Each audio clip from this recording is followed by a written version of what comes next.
British are coming, British are coming. Now the ride of Paula Beer sent the nation on its ear, and the Charlotte Betsy turned her around the world. When the British fired in the early dawn, the War of Independence had begun. The die was cast, the rebel flag unfurled, and on to Concord marched the foe to seize the arsenal there you go. Waiting posted, searching all around, till our militia stopped running in their tracks at the old North Bridge. We turned back and chased those rebels back to Boston town.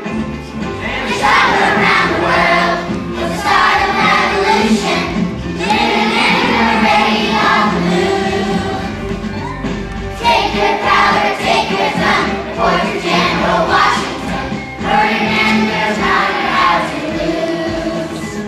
Now the famous Bunker Hill, even though we lost, it was quite a thrill. The rebel Colonel Prescott really was wise, outnumbered and low on ammunition as the British on his position. He said, hold your fire till you see the whites of their eyes. Though the next few years were rough, General Washington's men proved they were tough. Those hungry, ragged boys could not compete. One night they crossed the Delaware, surprised the Hessians in their lair, and the valley boys had just bundled up their feet. And we shot around the world, it was start of revolution, living and we're ready on the move. Take your blanket, take your son, report to General Washington. We got our rights and now it's time to prove. Well, they showed such determination that they won the admiration of countries across the sea like France and Spain, who loaned the colony ships and guns and put the British on the run, and the Continental Army on its feet again. And though they lost some battles too, the Americans swore they see it through. Their raiding parties ship up, pick and run. At Yorktown the British would not retreat, offered up to Washington and the French beat. Cornwallis surrendered, and finally we had won. Around the world, the start of revolution, letting men were ready on the move. And the father of our country beat the British there at Yorktown, brought freedom to you and me, the USA. God bless America, let freedom ring.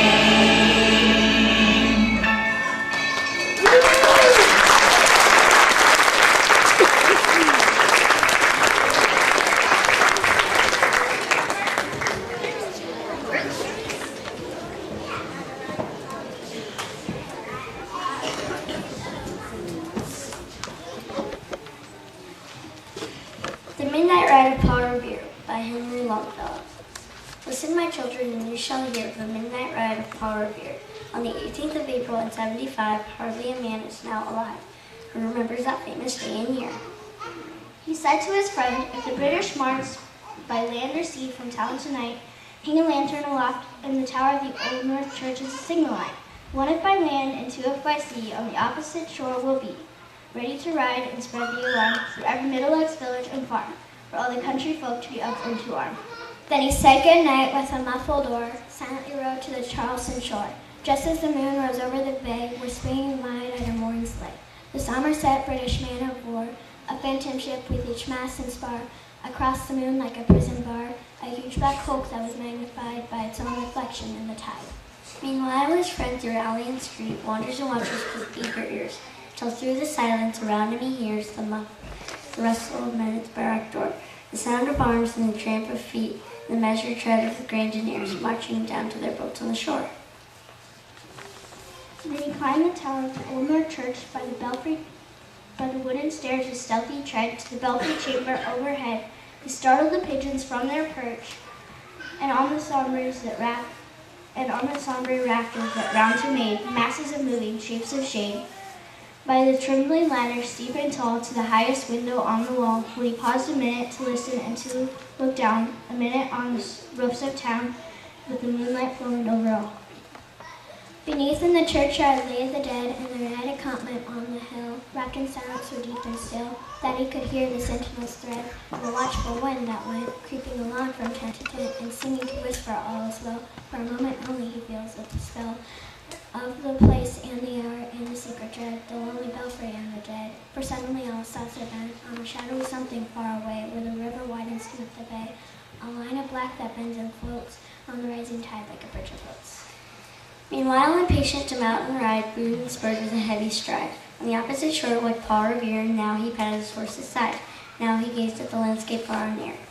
Then impetuous stamped the earth and turned and tightened his saddle girth. But mostly he watched with eager search the belfry tower of the old North Church, as it rose above the graves on the hill, lonely and spectral and somber and still. And lo, as he looked, some belfry sight, a glimmer, and then a gleam of light. He springs to the saddle, the bridle he turns, but lingers and gazes till full in his sight a second lamp for the belfry burns. The hurry of hoofs in a village street, the shape of the moonlight are vulcan and dark, and beneath from the pebbles and passing the spark, struck out by a steed flying fearless and fleet. That was all, and yet through the gloom and the light, the fate of a nation was written that night, and the spark struck out by that steed in his flight kindled the lands into flame with its heat. That he has left the village and mounted the steep, and beneath him, tranquil and broad and deep, is the mystic meeting the ocean tides. And under the alders that skirt its edge, soft on the sand, now loud on the ledge, is heard the tramp of that steed as he rides. It was 12 by the village clock when he crossed the bridge into Medford town. He heard the crowing of a cock and the barking of a farmer's duck. He felt the damp of the river's fog that rises when the sun goes down. It was 1 by the village clock when he galloped into Lexington. He saw the gilt weathercock swim in the moonlight as he passed. The meeting-house windows, black and bare, gazed at him with a spectral glare, as if they already stood aghast the bloody work they would look upon. It was 2 by the village clock when he came to the bridge at Concord town. He heard the beating of the flock and the twittering of the birds among the trees. He felt the breath of the morning breeze flowing over the meadow brown. One was asleep and safe in his bed. Who at the bridge would be the first to fall? Who that day would be lying dead, pierced by a British musket ball?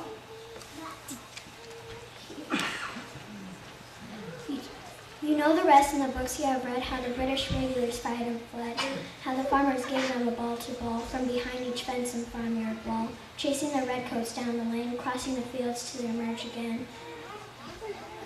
Under the trees at the turn of the road, only pausing to fire mode. So through the night rode Paul Revere, and through the night went his cry of alarm to every middle-ex village and farm. Cry of defiance and not of fear, a voice in the darkness and knock at the door, and a word that shall echo forevermore. For born on the night wind of the past, through all our history to the last. In the hour of darkness and peril and need, the people awaken to listen and hear the hurrying hoofbeats of that steed and the midnight message of Paul Revere.